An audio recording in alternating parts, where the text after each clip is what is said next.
A todos y todas. Mi nombre es Carlos Daniel Duarte Estrada. Soy estudiante de la carrera de Ciencias Criminológicas en la Universidad Estatal a Distancia. El motivo del presente video corresponde a una presentación sobre lo que son ciertas nociones, principios y conceptos que son de suma importancia para comprender lo que es la figura del derecho constitucional en nuestro país, Costa Rica.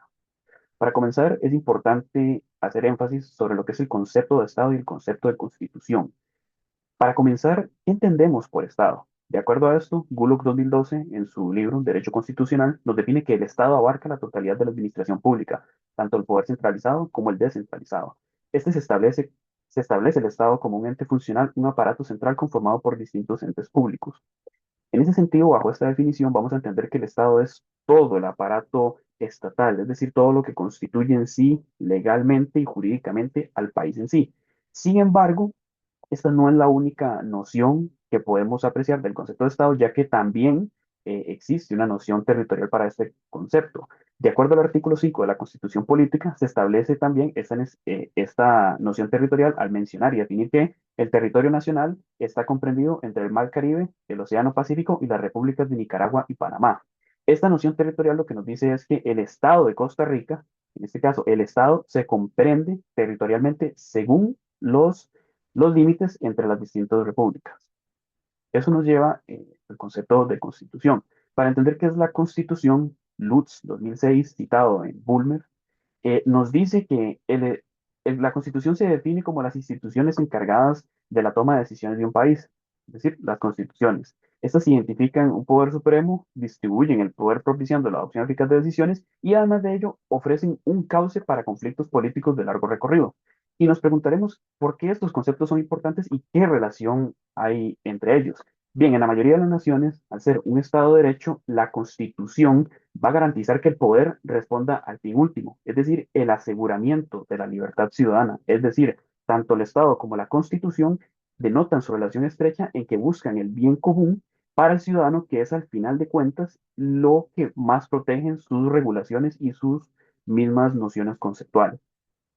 A raíz de ello, esto nos lleva a preguntarnos qué es la constitución política. Bien, la constitución política vamos a comprenderla como la expresión de poder constituyente que se sitúa en la cúspide de todas las normas jurídicas. Es decir, esta vamos a entenderla como la norma madre, ya que de esta derivan todas las otras series de normas dentro de un país. En ese sentido, Bullock 2012, en su libro Derecho Constitucional, nos menciona esto que ya veníamos hablando. Nos menciona que esta se encuentra en la cúspide del sistema normativo, ya que en el texto, es decir, en la constitución política, se recogen los elementos esenciales para vivir en sociedad y para determinar nuestra organización institucional. Entonces, en este caso, la constitución política lo que precursa en este caso es que la sociedad se reúna de elementos esenciales para vivir en un statu quo, pero que también existe una regulación dentro de la organización institucional que permita también ejercer este statu quo desde la sociedad. Esto nos lleva a preguntarnos qué características tiene la constitución política. Una de sus características esenciales es que es una ley escrita, es una ley suprema y es una ley rígida. Cuando hablamos de que es una ley escrita, es que ésta otorga el respaldo legal al estar eh, como la seguridad pública que se otorga y que reconoce los derechos ciudadanos inherentes a cada persona que regula dentro del Estado. Al ser una ley suprema, vamos a entender que esta es una norma de referencia para crear las leyes inferiores, es decir, sirve como base, ya que no hay ninguna otra ley ni nada que se encuentre sobre ella, salvo ciertos tratados de derechos humanos que debe respetar el país en cuestión, o en este caso, el Estado. Y cuando hablamos de la característica que respeta derechos fundamentales, esto quiere decir que la Constitución política protege libertades individuales, también protege derechos sociales, pero sobre todo que otorga garantías constitucionales. A raíz de ello, es imperioso comentar sobre los principios de la Constitución política. Esta en Costa Rica se rige por ciertos principios de suma importancia que son necesarios para su función y para su ejecución también, es decir, y que se respeten sus ordenamientos. En ese sentido, primero nos vamos a referir al principio de dignidad humana, el cual reconoce que toda persona posee un valor intrínseco y que debe ser respetado por el Estado. Posteriormente a ello, uno de los principios más importantes, el cual es el principio de legalidad, el cual nos menciona que toda actuación estatal tiene que estar fundamentada en la ley. Es decir, la actuación estatal no puede inventarse un actuar o no puede actuar según lo que ya no esté regulado en la ley o en este caso, lo que no esté estipulado en la constitución política. Luego tenemos el principio de igualdad, en el cual nos menciona que todas las personas son iguales ante la ley sin discriminación. Existe también el principio democrático, el cual nos expone que la soberanía en sí reside en el pueblo y se ejerce mediante mecanismos representativos. Y por último tenemos el principio de supremacía constitucional, el cual nos explica o nos dictamina que toda norma o actuación estatal debe ajustarse a los ordenamientos de la constitución política. Eso nos lleva a mencionar sobre las funciones de la constitución política. Una primera función esencial es lo que se ha venido comentando anteriormente, es decir, es una función de orden, ya que se prioriza cimentar el statu quo y por tal razón esta función de orden organiza jurídicamente la convivencia social de todas las personas que están contenidas en el Estado, o en este caso en el Estado de Costa Rica. Luego tenemos una función de estabilidad, la cual nos brinda una seguridad jurídica y una continuidad institucional. Por otra parte, encontramos la función de unidad que deriva de la misma función de orden, la cual nos dictamina que se integra a la sociedad bajo principios y valores comunes que precisamente cimentan o priorizan esta convivencia social que debe existir en un Estado. Por otra parte, encontramos la función garantista que nos habla de que esta protege los derechos y las libertades fundamentales que la misma Constitución estipula para cada persona. Por otra parte, tenemos una función organizadora del Estado, ya que esta, en sí, la constitución política, nos determina una estructura y las competencias que deben contar los poderes públicos. Y por último, tiene una función reguladora. Esto quiere decir que establece las relaciones que tienen que haber entre el Estado y los ciudadanos sin salirse de este marco de la ley. Es decir, que se apegue siempre al marco de la legalidad y que no se respeten los principios inherentes a cada persona. En este caso, quiere decir que el Estado está obligado a respetar los derechos y garantías fundamentales del ciudadano, pero el ciudadano también tiene la obligación y el deber político, en este caso, de respetar las legalidades o las regulaciones adscritas a la Constitución política. Ahora es importante hablar de la figura del derecho constitucional. Por ello es importante definirlo. De acuerdo con lo que nos expone Bullock 2012 en su libro titulado Derecho Constitucional, este se puede definir como la rama del derecho que tiene por objeto de estudio la constitución política. En este caso, entendemos entonces que el derecho constitucional se encarga de observar, o en este caso estudiar, que los ordenamientos de la constitución política correctos y interpretar si su aplicación es la correcta. El objeto en sí del derecho constitucional es que identifica a la constitución política como una norma suprema que regula la organización de poderes y los derechos individuales. De la misma forma, dentro del objeto del derecho constitucional, vamos a encontrar que analiza la forma de gobierno, regula los poderes públicos, protege los derechos fundamentales y controla el ejercicio del poder estatal. En este caso, entonces, vamos a entender que el derecho constitucional se encarga de ejercer esta regulación con la finalidad de que los estatutos de la constitución política sean los adecuados dentro de la aplicación y dentro del actuar no solo de las instituciones públicas, sino del Estado en sí. Esto precisamente denota relevancia porque preserva la libertad de un Estado de Derecho mediante la jurisdicción constitucional, es decir, marca un límite jurídico en el cual eh, las decisiones que se tomen, en este caso las rutas legales, no sean arbitrarias, es decir, que todas las decisiones en materia de la constitución política siempre tengan un marco pegado a la ley, que no entren arbitrariedades y que se respeten los derechos, en este caso, inherentes a los ciudadanos. Por otra parte, encontramos las fuentes del derecho constitucional, en la cual vamos a encontrar unas fuentes directas e indirectas. Cuando hablamos de fuentes directas, vamos a encontrar a la Constitución política, las cuales, como hablamos anteriormente, son las normas supremas que organizan el Estado, establecen los derechos fundamentales y regulan el ejercicio del poder público. Cuando hablamos de otra fuente directa, vamos a encontrar los tratados y los convenios internacionales, los cuales son ciertos acuerdos suscritos en materia de derechos humanos, que en este caso en Costa Rica reconocen y protegen los derechos fundamentales y los cuales estos acuerdos tienen que ser respetados a mayor cabalidad.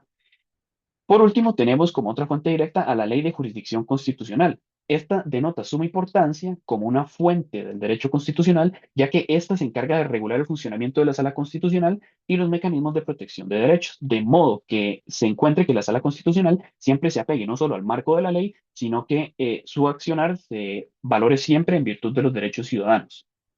Por otra parte, cuando hablamos de las fuentes indirectas, vamos a encontrar la jurisprudencia constitucional. Esta está sujeta a las interpretaciones y resoluciones emitidas por la Sala Constitucional. lo cual quiere decir que, a pesar de ser una fuente indirecta, denota suma importancia, ya que dentro de esta misma noción regula el funcionamiento de la Sala Constitucional y vela por estos mecanismos de protección de los derechos. Por otra parte, tenemos los principios constitucionales, los cuales nos orientan a la interpretación de la Constitución, es decir, sobre qué principios, qué actuar hace la Constitución política y en virtud de ello, cómo produce o cómo contribuye a que se mantenga este orden en la sociedad.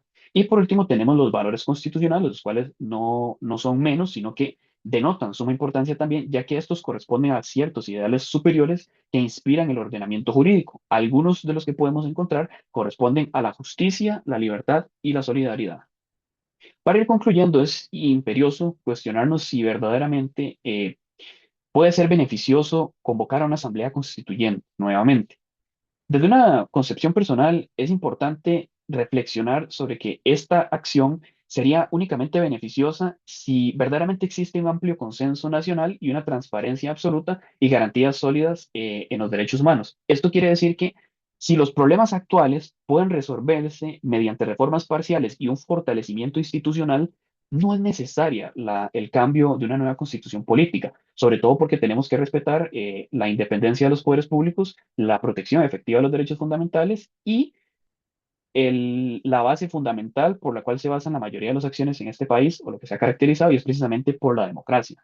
Es decir, en lugar de analizar si necesitamos una nueva asamblea constituyente, una reforma completa a nuestro estatuto legal, a nuestra norma madre, es mejor ejercer fortalecimientos institucionales, es decir, nutrir a las instituciones públicas y estatales a tener este marco que nos garantice el derecho de las personas y de la misma manera evaluar si mediante reformas parciales y este fortalecimiento institucional los problemas actuales se pueden resolver. Un ejemplo claro de ello puede ser la criminalidad imperante en el país. ¿Qué quiero decir con esto?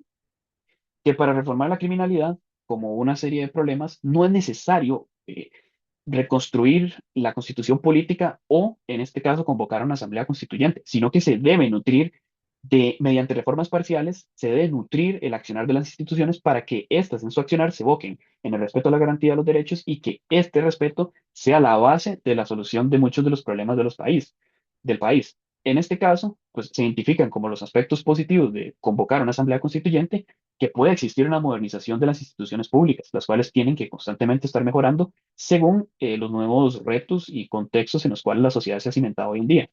Una adecuación de la Constitución a los nuevos desafíos y tecnológicos y ambientales y sociales es lo mismo que se ha mencionado anteriormente, es decir, que puede ser positivo desde el marco en el cual denote una evolución.